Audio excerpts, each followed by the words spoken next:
यही चाहिए।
ना मत वीडियो ऑन करना।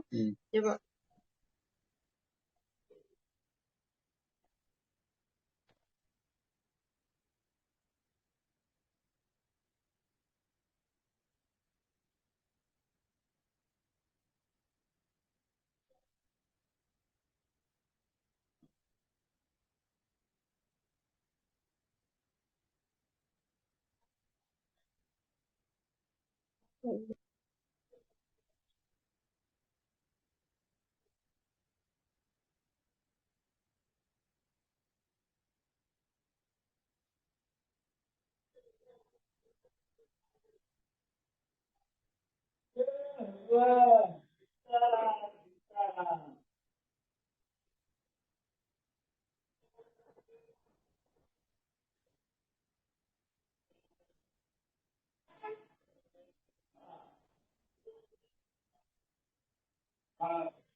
हेलो।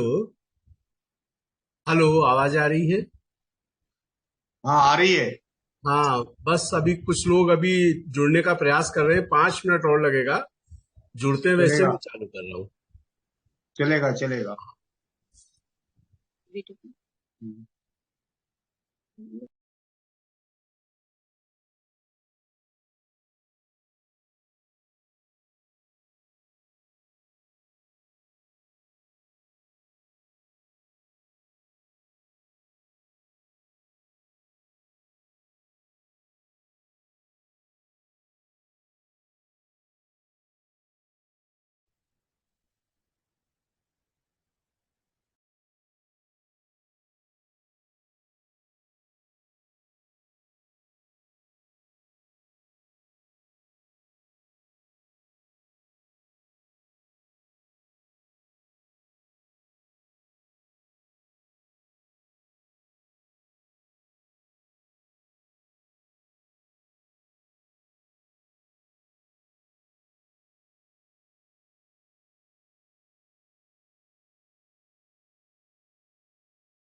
हेलो, आवाज आ रही है?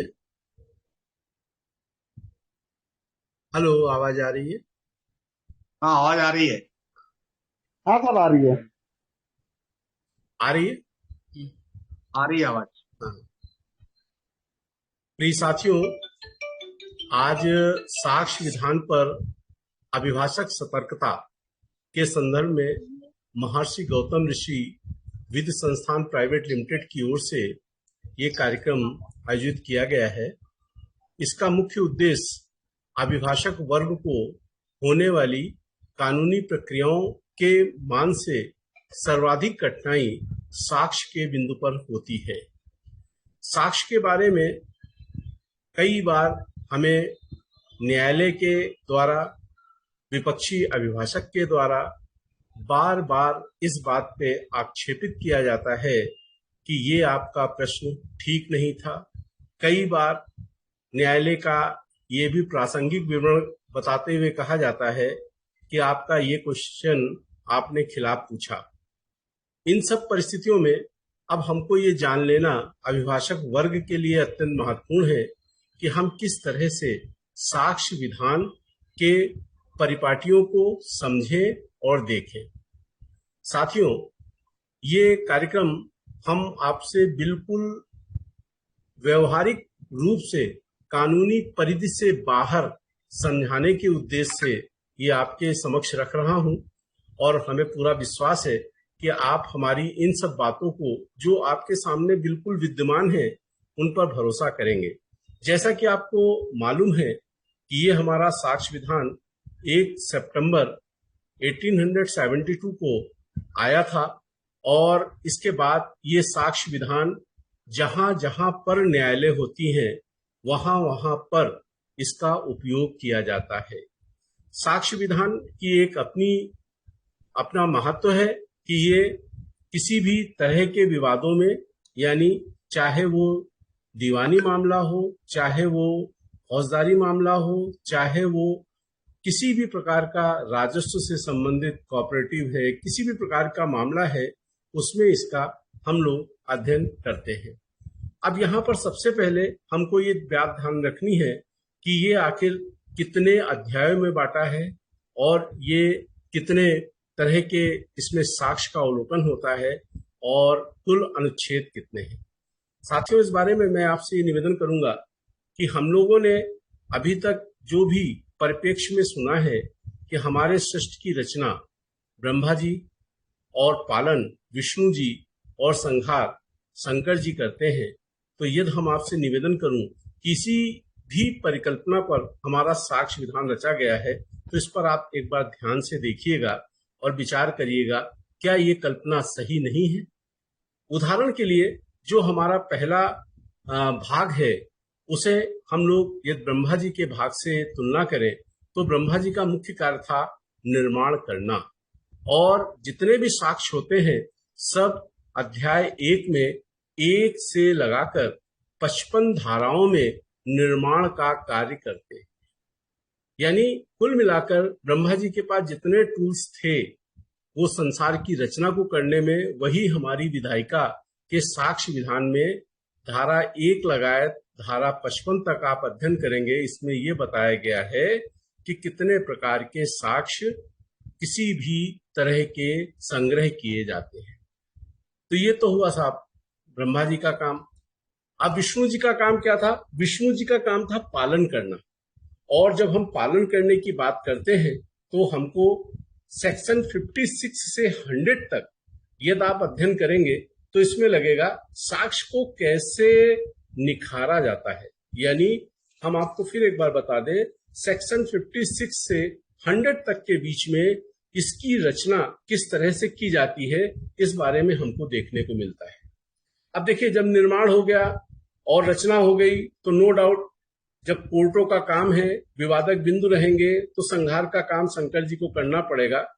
तो शंकर जी की जो परिकल्पना है उसको आप देखकर चले तो 101 यानी 101 से 167 के बीच में जितना रोल सृष्टि के निर्माण में शंकर जी का था, उतना ही रोल साक्ष्य विधान के सेक्शन 101 से लगाकर 167 तक आपको अध्ययन करने को मिलेगा। इस प्रकार जहां पर हमको ऐसा कठिनाई हो रही हो कि ये विधान कैसा है, तो सबसे पहले जो हमको ये सबसे पहले जो ब्रह्मा जी का रोल है उसमें 2 अध्याय हैं, 1 और 2, सेक्शन 1 से लेकर 55 तक है। और इसके बाद जो विष्णु जी का रोल है उसमें हमको सेक्शन 56 और 100 तक, और तीसरा जो शंकर जी का रोल है उसके लिए 101 से लेकर 159 तक का अध्ययन हम करेंगे, तो हमको वो सब बातें मिल जाएंगी। अब इसको हम वैधानिक भाषा में पढ़ें, यानी लीगल लैंग्वेज में क्या बोलेंगे, तो सेक्शन जो हमारा चैप्टर 1 है वो सुसंगत तथ्यों के बारे में है। यानी देखो, मनुष्य का निर्माण ब्रह्मा जी को करना है तो मनुष्य का ही शरीर करेंगे। उसी प्रकार जो विधान है, उसी प्रकार से जो साक्ष्य है, ये सुसंगत तथ्यों के बारे में, कितने प्रकार के सुसंगत, यानी how many types of relevant facts are available, तो वो हमको मिलेगा सेक्शन 1 to 55। अब सेकंड आता है कि अब आपको क्या किस तरह से सबूत, यानी किस तरह के प्रूफ आपको बनाने हैं, वो आएगा 56 से लेकर 100 तक। और इसके बाद जो ऑब्जर्वेशन होता है प्रोडक्शन, यानी उसको कैसे मापदंड में रखना है, वो 101 से लेकर 169 तक होता है। अब यहां पर ये हमने आपको प्रसंग के तौर पर इसको अन्यथा मत लीजिएगा, ये खाली आपको याद करने के सहायता करेगा कि हमारे साक्ष्य विधान में 3 अध्याय हैं और 11 का जो अंक होता है वो 11 तरह के 3 भाग हैं और 11 अध्याय हैं और 167 सेक्शन है। इस प्रकार से ये हमारा जो साक्ष्य विधान है वो 3 हिस्सों में बटा हुआ है। उसके मान से आप लोगों को अध्ययन करना है। अब जब हम पहले अध्याय में एज ए एडवोकेट अपीयर होते हैं तो हमारे सामने सबसे पहली क्रिमिनल केसेस में दिक्कत आती है कि कई बातें ऐसी होती हैं जिसमें आरोपी से लिखी हुई बातों को न्यायालय के सामने पढ़कर शासकीय अभिभाषक उसको लेख कराने का प्रयास करते हैं। अब यदि हमने ऑब्जेक्शन नहीं किया और उन्होंने वो बातें लिखा दी तो इसका परिणाम हमारे पक्षकार को भुगतना पड़ता है। यदि हम इसको इस तरह से देखें कि सेक्शन 25 जो कन्फेशन से संबंधित है, सेक्शन 25 में स्पष्ट किया गया है कि पुलिस अधिकारी के सामने किया गया कन्फेशन वो ग्राह्य नहीं है, यानी the confession made in front of police officer is inadmissible. तो ऐसी दशा में जब पुलिस के अधिकारी की संस्वीकृति साबित करी ही नहीं जा सकती है तो ऐसे में हमको इस बात को ध्यान रखना है और इस बारे में हमको आपत्ति लेनी है। यदि हमने आपत्ति ली और हमारी आपत्ति देखिए लिखना, कोर्ट को सामने निवेदन करना, ये हमारी ड्यूटी में शामिल होता है। यदि हमने निवेदन नहीं किया और कोर्ट के सामने हमने ऑब्जेक्शन नहीं लिया तो इसका परिणाम हमारे पक्षकार को भुगतना पड़ सकता है। नो डाउट विधायी मंशा के मान से यदि पुलिस ऑफिसर के सामने कोई संस्वीकृत की गई है तो वो साबित नहीं मानी जाएगी, लेकिन फिर भी आपत्ति करने का जो अवसर रहता है बचाव पक्ष को, वो अवश्य करना चाहिए। अब यहाँ पर एक और विवाद का स्थिति आता है। कन्फेशनल स्टेटमेंट तो सेक्शन 25 में हो गया, लेकिन 27 का मेमो बनाते हैं जो फौजदारी मामलों में लगभग हर मामलों में हर आरोपी से संबंधित पुलिस के द्वारा गिरफ्तारी किए जाने के पश्चात उसकी पूछताछ की जाती है और पूछताछ के बाद उस अपराध की स्वीकृति यानी संस्वीकृति और उससे संबंधित जो भी अपराध की जुड़ी हुई वस्तुएं हैं उनके बारे में एक ज्ञापन के रूप में, मेमोरेंडम के रूप में सेक्शन 27 का मेमोरेंडम बनाते हैं। तो जब 27 का मेमोरेंडम बनाते हैं तो वहां पर भी हमको जागरूकता का परिचय देना है और उसके सामने उनसे निवेदन करना है कि 27 में जो कन्फेशनल स्टेटमेंट है, कन्फेशनल स्टेटमेंट का मतलब साक्षी के द्वारा यदि ये लिखाने का प्रयास अभियोजन कर रहा है कि आरोपी के द्वारा बताया गया कि उसने उसकी हत्या की थी, वह हथियार वह चलकर बरामद करा देता है, तो उसने उसकी हत्या की थी, ये कन्फेशनल स्टेटमेंट हो गया। और सेक्शन 25 के परिप्रेक्ष्य में इसे ग्राह्य ही नहीं किया जाना है, तो इसे लिखाने की अनुमति न्यायालय को नहीं देनी चाहिए। अब यहाँ पर कई बार प्रैक्टिकली जो समस्याएं जूनियर अभिभाषकों को फेस करनी पड़ती हैं। उन्हें न्यायालय का कई बार ध्यान नहीं जाता है या शासकीय अभिभाषक का दबाव रहता है कि नहीं साहब ये तो बिल्कुल रेलिवेंट है, इसको तो लिखाएंगे। उस बारे में अपने को विवाद नहीं करना है, सिर्फ उस बारे में अपने को निवेदन करना है कि हमारा ऑब्जेक्शन लिख कर लिया जाए। ऑब्जेक्शन को लिखने के बाद दो स्थितियां आती हैं। कई बार न्यायालय सामंजस्य बिठाते हुए आपके ऑब्जेक्शन को लिखती है, अभियोजन के ऑब्जेक्शन को लिखती है और समानता यह कह देती है इन ऑब्जेक्शनों का निराकरण निर्णय के समय किया जाएगा, वहां पर आप सेफ हो गए। कई बार ऐसा भी होता है कि न्यायालय का मन ये होता है कि नहीं मैं तो आज ही डिस्पोज ऑफ करेंगे, और न्यायालय उस ऑब्जेक्शन को निरस्त कर देती है। निरस्त कर दे तो अब आपके पास अल्टरनेट रेमेडी क्या रहती है, आप उस ऑब्जेक्शन के संबंध में रिवीजन फाइल कर सकते हैं। रिवीजन में आपको एक प्रॉब्लम आती है कि रिवीजन 397 सब क्लास 2 में ऐसा विधान दिया है सीआरपीसी में कि इंटरलोकेटरी ऑर्डर के अगेंस्ट में रिवीजन नहीं लाई करेगा। तो नो डाउट अपन को रिवीजन फाइल इन पॉइंट पर नहीं करना चाहिए। ये हमको ऐसा लगता है कि ये इंटरलोकेटरी ऑर्डर है, तो इस बारे में हमारे पास एक ही रेमेडी होती है, 482 सीआरपीसी में हाई कोर्ट के सामने जाना चाहिए।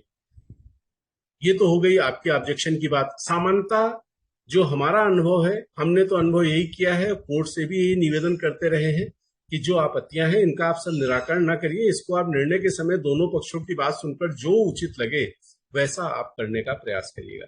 तो हमको दो बातें तो ये आपको जो बतानी है, सेक्शन 25 यानी कोई भी संस्वीकृत के बारे में आपको ऑब्जेक्शन करना है, और 27 में आपको जो कन्फेशनल स्टेटमेंट है उसको आप के संबंध में आपत्ति करिए। लेकिन आपको ये भी ध्यान रखना है कि आपके द्वारा दी गई जानकारी जो अपराध के विषय वस्तु से संबंधित है वो ग्राह्य है।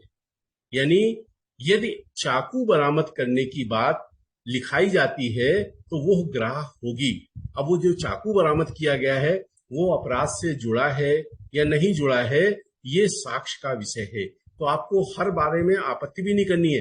27 का आप अध्ययन करिएगा, आपको ये प्रावधान देखने को मिलेंगे कि किस तरह से हम इस बातों को उठा सकते हैं, किन बातों को हमें अनावश्यक अनापत्ति भी नहीं उठानी है, क्योंकि आपकी अनावश्यक अनापत्ति आपके जो फ्लो होता है क्रॉस एग्जामिनेशन को वो प्रभावित करता है।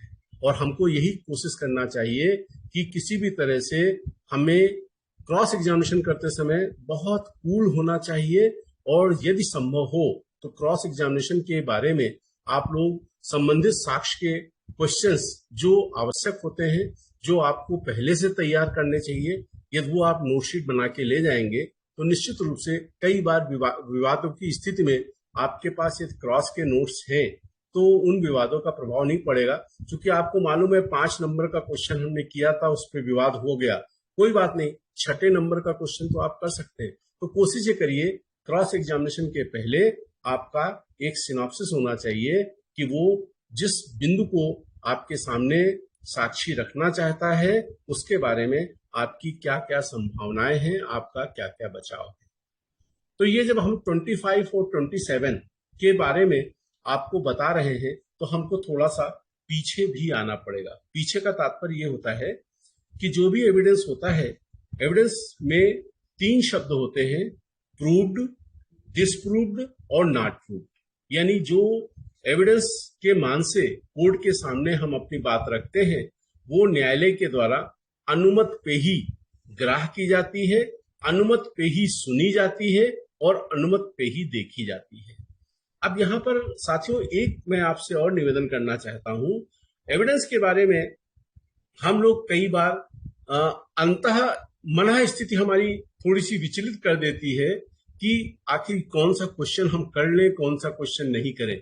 इस बारे में हम तो स्टैंडर्ड फार्मूला जो अप्लाई करते हैं उसके मान से हमने तो यही निश्चित किया है कि हमारे शरीर के जितने अंगों के द्वारा देखा जा सकता है, सुना जा सकता है, महसूस किया जा सकता है, वो सब एविडेंस के मान से तथ्य हैं।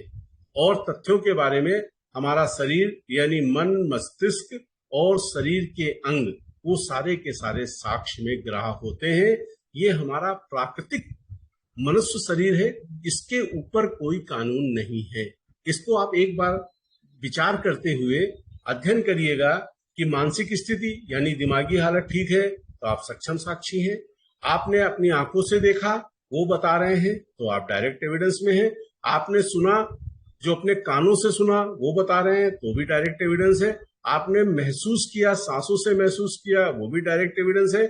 आपने भोपाल गैस कांड जैसे परेशानियों में आंखों में जलन महसूस की, वो भी डायरेक्ट एविडेंस है। कुल मिलाकर हमारे सामने साक्ष्य विधान एक ही बात कहता है कि जो डायरेक्ट एविडेंस की श्रेणी में आते हैं उन पर विचार करने पर न्यायालय को परहेज नहीं होता है, बल्कि वो सुसंगत साक्ष्य की श्रेणी में आता है।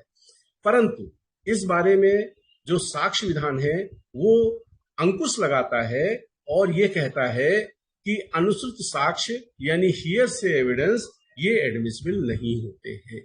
यानी किसी ने किसी को बात बताई, वो एडमिसिबल नहीं है, तो हमको हियर से एविडेंस वाले साक्ष्यों के बारे में जो भी डॉक्यूमेंट मिले उसकी नोटिंग कर लें कि ये हियर से में आ रहा है या डायरेक्ट में आ रहा है। ये हियर से में आ रहा है तो जहां जहां पर उसने हियर से यानी उन्होंने बताया उसको अंडरलाइन करिए, और इसके बाद यदि वो चीफ में बताने में चूक रहा हो, चूक गया हो, तो आप उसको उस बात पर दिखाइए और कहिए देखिए पुलिस को तो आपने ये बताया था कि इन्होंने हमको बताया, ये बात सही है गलत है। यदि वो स्वीकार करता है कि हाँ इन्होंने हमको बताया, इसका तात्पर्य ये हुआ कि वो हियर से एविडेंस की श्रेणी में आ जाएगा और उसके साक्ष्य विश्वास योग्य नहीं रह जाएंगे। लेकिन साक्ष्य विधान में जब आप इस तरह का आकलन करेंगे, विश्लेषण करेंगे, तो सेक्शन 6 भी आपके सामने आएगा। सेक्शन 6 का तात्पर्य ये होता है कि ऐसे साक्ष्य जिनमें बताने वाले और घटना को सुनने वाले, घटना को देखने वाले के मध्य बहुत अंतर नहीं होता है, उनको सोचने समझने और फंसाने की क्षमता नहीं होती है, वो साक्ष्य भी गिरा होते हैं, जिसको रेस जेस्टे के मान से सेक्शन 6 में एक्सप्लेन किया गया है। तो इस तरह से जो प्रारंभिक अवस्था होती है इसमें हमको इस बारे में ध्यान रखना चाहिए कि साक्ष्य के बारे में सेक्शन 25, 27 और ये ध्यान रखना है कि वो हियर से है तो हमारे लिए बहुत वैल्यूएबल हो जाएगा, चूंकि वो डिस्प्रूव्ड हो जाएगा। और किसी तरह से जो प्रूव्ड है, प्रूव्ड की श्रेणी में आता है, तो हमको कोशिश यही करनी है कि जितने भी सेंस है उसके शरीर में, उन शरीर में किसी भी सेंस के बारे में जो वो प्रकट करता है उसकी स्वाभाविक परिस्थितियां कैसे विश्वास के अयोग्य बनाए। उदाहरण के लिए कई आपको रूलिंग इस बारे में देखने को मिलती है कि उदाहरण के लिए एक आदमी जो आई विटनेस के रूप में आता है वो बोलता है मैंने एक्स का मर्डर करते हुए अपनी आंखों से देखा, और जो वाई आरोपी है इसने तलवार की चोट पेट में की थी और वो गिर पड़ा था। और मेडिकल एविडेंस में ये पाया गया कि जो मृतक था जिसका ऑब्जर्वेशन किया गया उसमें पेट में कोई चोट थी नहीं। ऐसी दशा में ये कहा गया कि ये साक्षी विश्वास किए जाने योग्य नहीं है। अभी 2020 में एक रवि नाम के निर्णय माननीय उच्चतम न्यायालय ने किया है, उसमें उन्होंने ये भी बताने का प्रयास किया है कि यदि पुलिस पहुंचती है और उसके बाद आप कोई जानकारी देते हैं तो माना यही जाएगा कि वो जानकारी फंसाने के लिए पर्याप्त है। तो इस तरह के जो रूलिंग्स अपने फेवर में है उनको हम ध्यान में रखते हुए क्रॉस करें। रूलिंग का तात्पर्य ये हुआ कि जितने भी स्वाभाविक परिस्थितियां वरिष्ठ न्यायालय द्वारा तय की जा चुकी हैं, जैसे साक्षी का कथन में लिया जाने वाला विलंब का कोई स्पष्टीकरण नहीं, ऐसा साक्षी अविश्वसनीय, ऐसा साक्षी जिसने जो घटना बताई वो मृतक के शरीर या आहत के शरीर से नहीं जुड़ रहा है, वो अविश्वसनीय। अब यहाँ पर चूंकि अपराध की संख्या बढ़ गई और साक्ष्यों के बारे में ये माना गया कि परिवार वालों के अलावा और कोई साक्ष्य देता ही नहीं है, तो इसमें कोर्ट लिबरल हो गई। और कोर्ट का ये कहना है ये कोई आवश्यक नहीं है कि जो रिलेटिव है उसके साक्ष्य पर अविश्वास किया जाए। नो डाउट आप अविश्वास मत करिए, लेकिन दो पहलू तो आप रखिए। ये तो बताइए कि ये जो रिलेटिव है ये वहां पर उपस्थित होता तो क्या वो अपने बिल्कुल एक रीजनेबल पर्सन के मान से अपना कार्य करता कि नहीं करता। उदाहरण के लिए खूब पत्थर पड़े हुए हैं और उन पत्थरों के बाद भी किसी के भाई को, किसी के चाचा को मारते हुए देख रहे हैं, तो क्या पत्थर उठा के नहीं फेंकेगा? हाँ, उस दशा में नहीं फेंकेगा जब मालूम हो 303 के राइफल है सामने वालों के पास जो गोली मार सकते हैं, लेकिन किसी के पास लठ है तो लठ का जवाब तो हम दे सकते हैं ना पत्थर से। इस तरह की स्वाभाविक परिस्थितियां हमको लानी होंगी। आज के चैप्टर में चूंकि प्रारंभिक दिवस है, इसलिए हम आपको जो बिल्कुल प्रैक्टिकल प्रॉब्लम्स स्टार्टिंग एडवोकेट्स को होती हैं उस बारे में मैं आपको बता रहा हूं। आप सबको आवाजें आ रही हैं? आप सबको आवाजें आ रही हैं? आ रही आ रही, हाँ, चलिए, वेरी गुड। अब हम आपको ये बताते हैं कि सबसे पहले आपको, जब आप as a advocate witness box के में जो आपका साक्षी खड़ा होता है और आप अपोनेंट काउंसिल होते हैं, तो किन पर ध्यान देना होगा। इसके लिए आपको एक और महत्वपूर्ण होता है लीडिंग क्वेश्चन। लीडिंग क्वेश्चन को 141, 142, 143 एविडेंस एक्ट के अंतर्गत पढ़िएगा तो आपको लीडिंग क्वेश्चन के बारे में उसका प्रारूप दिखेगा। लीडिंग क्वेश्चन को समझने के लिए हम आपको एक बहुत छोटा सा उदाहरण देते हैं, जो बिल्कुल ये मान के चलिए जिसको कि हर ऐसा व्यक्ति जो समाज से जुड़ा है वो उसको समझता है। यानी ऐसा सुझाव, ऐसा प्रश्न जो हाँ ना में सुझाता हो। यानी लीड करने का मतलब होता है कि उस साक्षी के मुंह पर ऐसा सुझाव दिया जाना कि जो जिसका उत्तर उसको हाँ ना में देना होता है।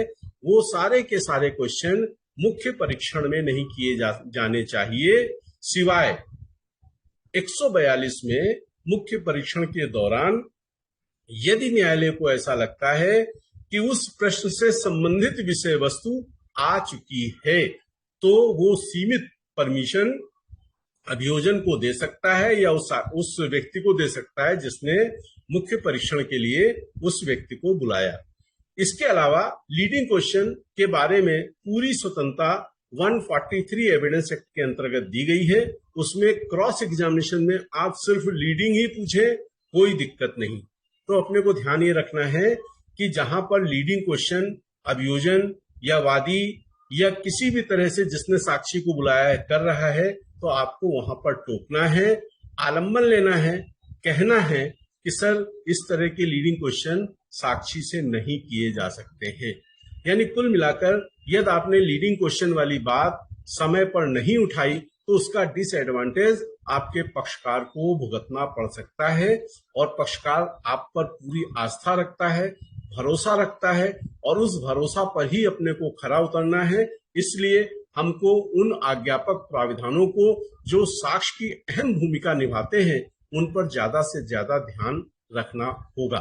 यानी लीडिंग क्वेश्चन के बारे में आपने को ऑब्जेक्शन करना है, और 100% भरोसा रखता हूं कि कंसर्निंग कोर्टों को एक भरोसा होता है कि आपके द्वारा किया गया निवेदन लीडिंग क्वेश्चन के रेलिवेंट है, तो वो कभी भी अभियोजन को इस बारे में अवसर नहीं देगा कि वो लीडिंग क्वेश्चन पूछे।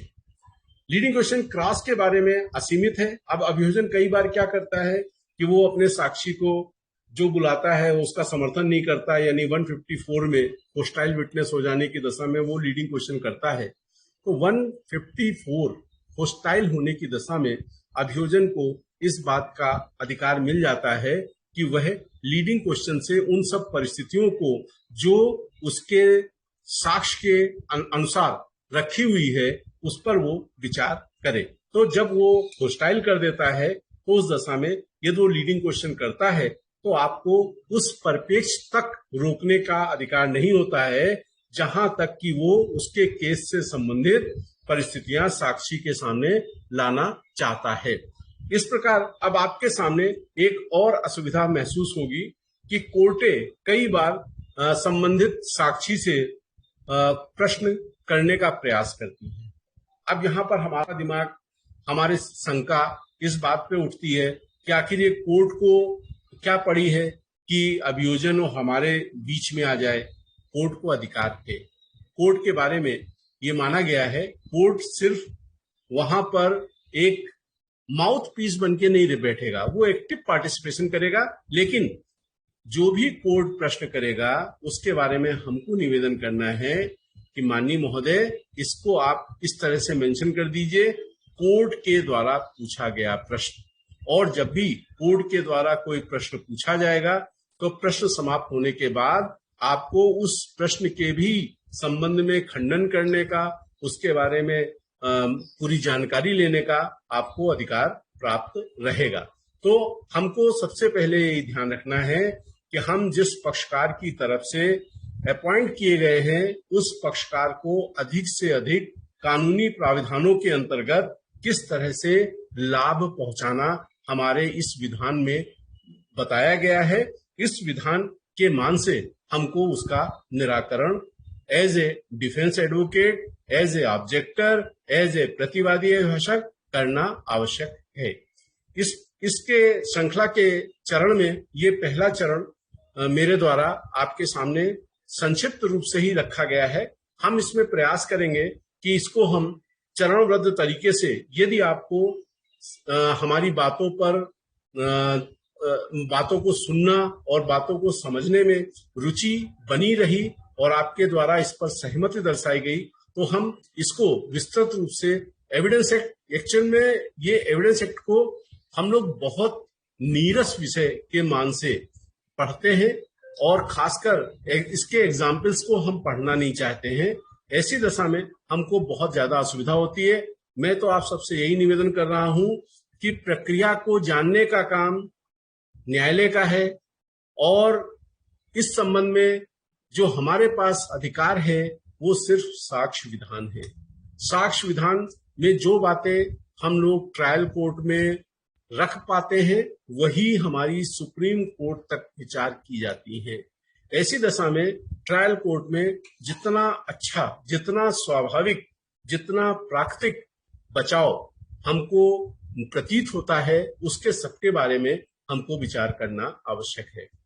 यहाँ पर एक बात मैं आपको और स्मरण करा दूं कि दीवानी मामलों में तो क्रिस्टल कट एविडेंस की अपेक्षा की जाती है, लेकिन फौजदारी मामलों में बचाव को यह सुविधा दी गई है कि यदि उसका साक्ष्य संभावनाओं से युक्त भी है तो उस साक्ष्य पर भरोसा किया जाना चाहिए। इन सब परिस्थितियों को देखते हुए आप अपने साक्ष्य के बारे में जो जो स्थितियां रख सकते हो। एक चीज और ध्यान रखिएगा कि जब भी आपके द्वारा जिस पक्ष का बचाव किया जा रहा है उस पक्ष के बारे में ये जरूर सोचिएगा कि आखिर इसका नाम क्यों लिया गया है।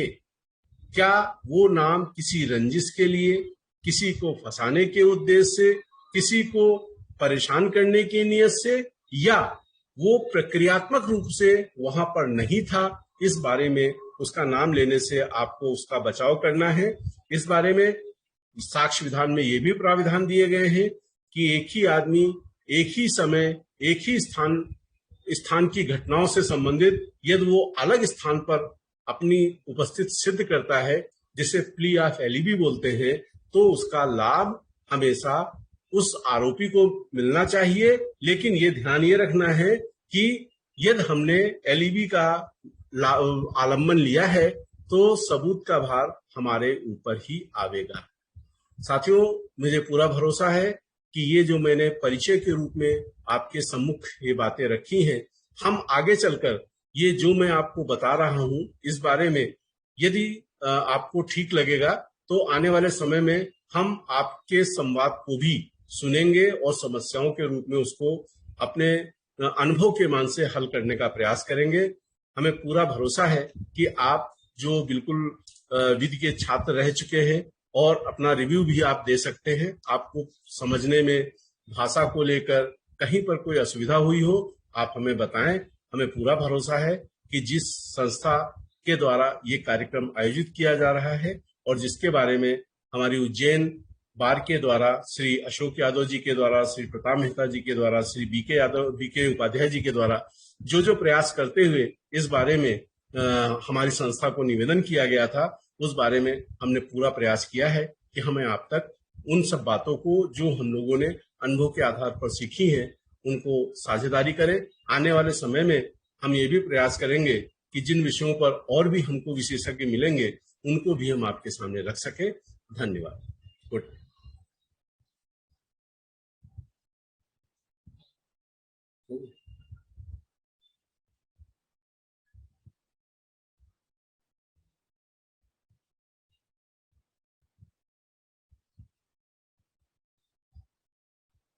Thank you.